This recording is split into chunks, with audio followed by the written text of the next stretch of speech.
As I said in the intro video about this year's trip to Italy, we started in the north of the country at Lake Como and also visited Bellagio and briefly Lugano, which is across the border in Switzerland. Here we are seeing the beautiful floor of Como's Teatro Sociale, a theater built in 1813, which by Italian standards is really new.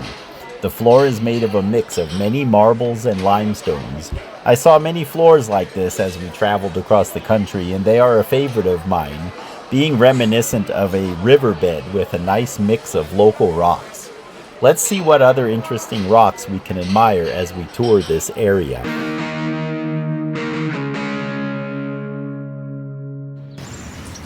Right out in front of our hotel was this beautiful porphyritic granite, or more correctly, a granodiorite, that was used quite liberally as paving in the area and also sometimes as curbing. Upon researching it, I found it to be a stone called serizzo ghiandone. I hope I'm pronouncing that right. I will spell it here for you. It is quarried at Valmasino, which is not far from the lake's north end, as well as occurring in glacial erratic boulders brought down from the same area. This stone is also commercially available today as slabs and tiles, as we see in the countertop at the funicular station in Como. As with most older Italian cities, the streets, curbing, and sidewalks are all made of stone. Having worked in the stone industry myself for many years, I know that we had many marbles and granites that originated in Italy. And yet I did not recognize any of these stones immediately when reviewing the many streets and sidewalks we walked along in Como. To be honest, the granite, or any other stone for that matter, must be fracture-free in very large pieces and meet other criteria to be suitable for today's countertop industry. And it makes sense that, given the lack of transport methods during those earlier years, the people would have opted for more local stone sources anyway, and the pieces did not to be very big. It turns out that often the granite used for such curbing and other small pieces came from glacial boulders, glacial erratics that were brought down from further north, since Lake Como is of glacial origins. That would explain why, in some places, there appears to be a quite random mix of stone varieties on the same street. One granite that is quarried at the far end of the lake, called San Fedelino White, or gray, is a salt and pepper gray granite and is sold as slabs and tiles even today, and appears to compose at least some of Como's street curbing, such as much of that seen in the video so far. It is quarried at Novate Mezzola. Glacial erratics, large boulders transported by the glaciers, brought to the Como area from the long Valtellina Valley north and east of the lake, were likely a source for many other pieces. Remember, you don't need giant blocks to make things such as street curbing, wall stone, pavers, etc. Now let's check out the beautiful Como Cathedral, or more correctly, the Cathedral of Santa Maria Assunta.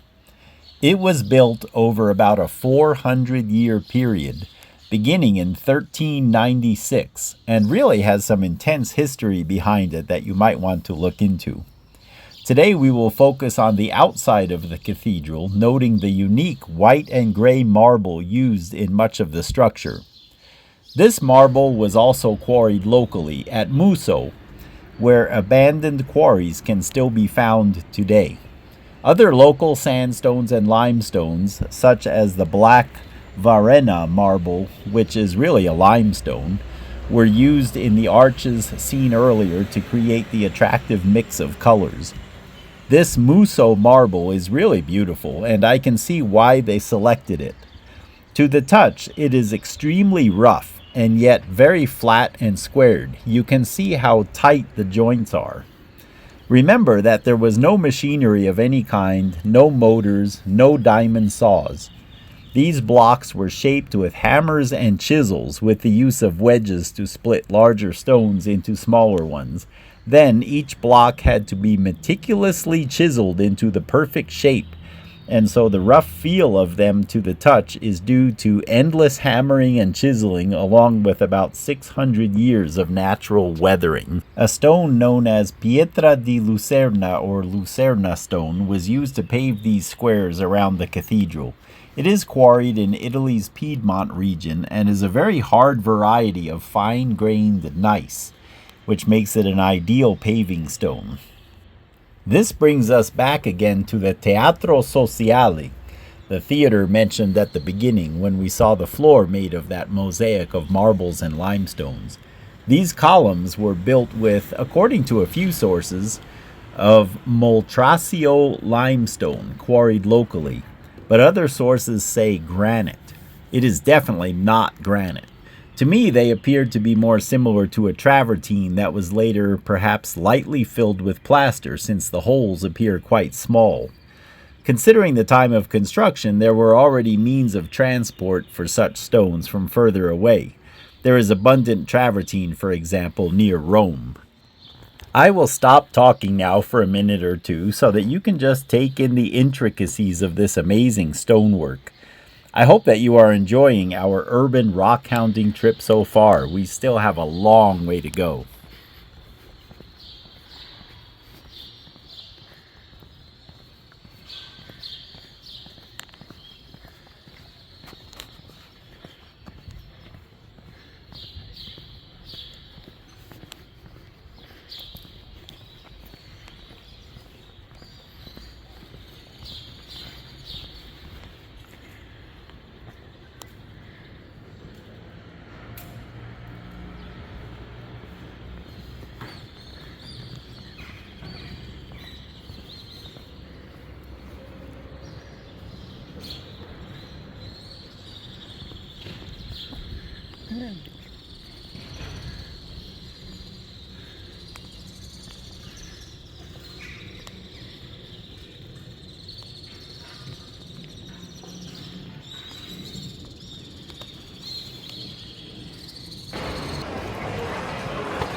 We did a short day visit to Bellagio, which is a historic village dating back to 5 centuries before Christ, yet much of what we see today is likely medieval, including these cobblestone streets with granite curbing as the steps.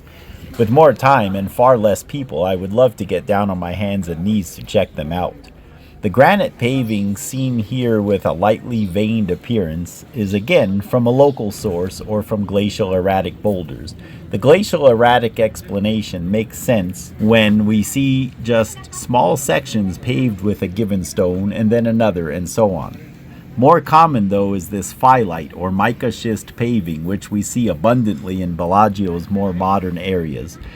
Bellagio is located at the northern point that separates the 2 long legs of Lake Como, and I was able to get a nice view of the lake from a lookout built at the point.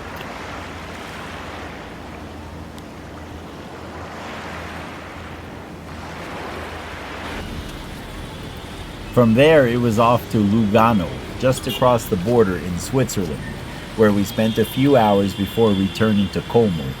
In terms of stone, everything there seemed to be a gray gneiss and gray granite, with quite a bit of shiny muscovite mica. From my research, much of what we are seeing is likely Cresciano Granite that we are seeing here in the sculpture, and a more gneissic variety of the same material used in the building stones and columns that we are looking at. We really were there just for a little while, so this is all I had time to film for you in Lugano. But just look at the nice pattern in these building blocks, and also in the column. It is a unique and attractive material that is still commercially available today in the stone industry under that same name. These columns are not gigantic by any means, like we see in some of the older buildings, but they are of a single piece and really show a nice banding pattern. These buildings were Yeah, it's some obviously a kind little of more modern, and so it is good to see that they gneiss or continue in the something. long tradition of Definitely stone has as a primary building striations, material. or Back not in Como, striations, I the was able to banding. find yet But more that's the single mica-rich piece. gneisses used in this sidewalk, which perhaps was from the same region since it is not that far away. Really sparkly in the sunlight. I hope it shows for you in the video. This sidewalk appears to be paved with Valser Gneiss, which is a green gneiss quarried near Vals, Switzerland, quite close to Como, and it is still commercially available today. The sidewalk is obviously newer as well, but a very attractive stone, and I would love to see it on a rainy day sometime. If anyone is familiar with the Como region and its stones, and you have more precise information for us, please post it in the comments, as this has really been a lot of fun to research, but yet so much more to tell, I am sure. Here we are seeing another floor made of a myriad of marbles and limestones. I found these floors to be common across Italy, and always with a completely new mix of stones. This is the upper section of the funicular station above Como. Having worked in the stone business myself, I know that we would always try to use our leftover pieces rather than throwing them away. I think these floors tap into whatever tiles or slabs they happen to have around with not enough of them to do another job by themselves. And so they are broken up and sorted by size, mixed together and combined to make these amazing floors. I never saw two floors that were the same. Even in the same building, there would be huge differences between the mix used in one room to the next. And especially when repairs are made, the mix is never even close. So I think that is what is going on here.